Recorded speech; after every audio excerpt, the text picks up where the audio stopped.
Kaelen Vance leaned into the eyepiece, her breath fogging the cold glass. The hum of the air filter, a low, constant drone, vibrated through the floor. It was a fragile barrier against the world outside. Her short-cropped dark hair, pulled back, revealed a face smudged with dirt, a streak of green near her temple. Her hands, calloused and scarred beneath thin nitrile gloves, held a pipette steady. A single, iridescent drop of the anti-spore solution clung to its tip. The specimen beneath the lens pulsed with a faint, sickly green light. It was a fragment of the blight, pulled from the husk of what was once a city park. Tendrils of mycelial growth, thick as rope, had consumed the ancient oak there, reshaping its trunk into a grotesque, breathing pillar.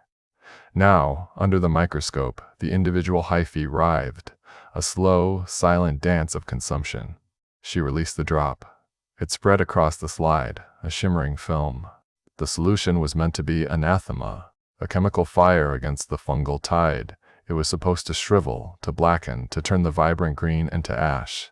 Kaelen watched, her sharp hazel eyes narrowed, the deep weariness around them momentarily forgotten. Nothing. The hyphae continued their slow, silent dance. The solution seemed to absorb into the fungal mass, not consuming it, but becoming part of it. A faint, almost imperceptible shimmer began to ripple through the green. It wasn't decay. It was something else. Her brow furrowed. She adjusted the focus, bringing the microscopic landscape into sharper relief. The shimmer intensified. Tiny, perfect facets began to form within the fungal strands, catching the light from the microscope's lamp.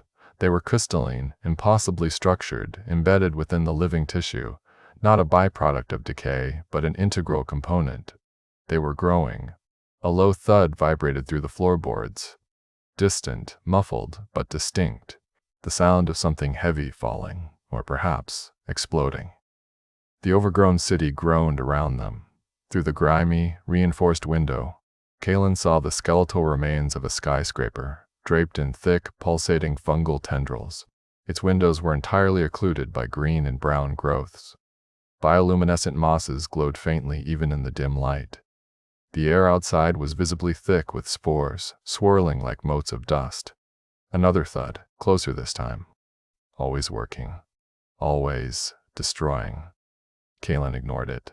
Her gaze remained fixed on the slide. The crystalline structures were not random. They formed patterns, intricate and precise, like circuits. They were too perfect, too ordered to be a simple biological anomaly. This was not a blight. This was something engineered. Or, perhaps, something evolving beyond comprehension. The solution, her anti-spore, had not killed it. It had integrated. It had stimulated. It had revealed. A desperate hope battled the rising anxiety in her chest. For months, she had worked to find a weapon, a cure, a way to cut the cancer from the world. But this was not cancer. This was a new form of life. A conscious mycelium, the radical theory whispered in her mind. A network, a vast, living intelligence. She pulled back from the microscope, her gloved hands trembling slightly. The air in the secure chamber, usually a comforting shield, now felt thick with the cloying, earthy aroma that permeated everything. Her mind raced. If this was a new form of life, intelligent and evolving, then the Purification Front's campaign was not just destructive. It was an act of genocide. She had to know. She had to understand. The old world was gone. The new one was here, growing, changing, demanding to be seen. But the front, with their bombs and their fire, would never see it. They would only burn. She needed to protect this. She needed to prove it. She needed to analyze the sample. Now. The ground squelched, a wet gasp with every step Kaelen took deeper into the mire. Mycelial mats, thick and spongy, pulsed beneath her worn boots. The air hung heavy, cloying with the scent of decay and something else, something sweet and earthy, like overturned soil and blooming rot. Towering fungal columns, grotesque and beautiful, rose from the mire, their surfaces a tapestry of iridescent mosses. She saw them twitch, a slow, unsettling flex of their vast forms, releasing silent clouds of fine, shimmering spores. a low hum vibrated, a resonant thrum that she felt in her teeth, in her bones. Emerald, sapphire. Kaelen stared at Corbin. The word translator echoed in the humid air. Her mind, a fortress of logic and empirical data, reeled. A translator. Not a weapon that broke bonds, but one that revealed them.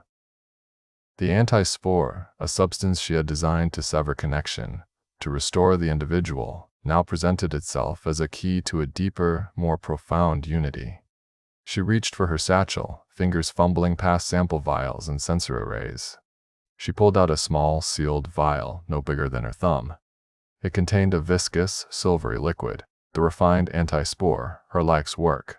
Her initial intention had been to inject it directly into a tree-like being, to observe the reversal. Now, a new, unsettling impulse took hold. She uncorked the vial. The mire pulled Kaelen deeper. Not a physical tug, but a silent, urgent directive. A current in the vast consciousness she now felt. She moved, her feet finding purchase on the resilient mycelial mats, the sound of Jarek's pursuit and the disruptor's shriek fading, replaced by the mire's agitated tremor. Corbin moved beside her, his hand briefly on her arm, a silent reassurance. The air grew warmer, more vibrant. The bioluminescence around them intensified, a living tunnel of emerald and sapphire light guiding their path. They emerged into a vast open space. The Nexus Chamber. It was not merely a cavern. It was a cathedral of living light. Colossal fungal structures, thick as ancient sequoias, soared towards an unseen ceiling, their surfaces a shifting tapestry of bioluminescent hues. They pulsed with an internal rhythm,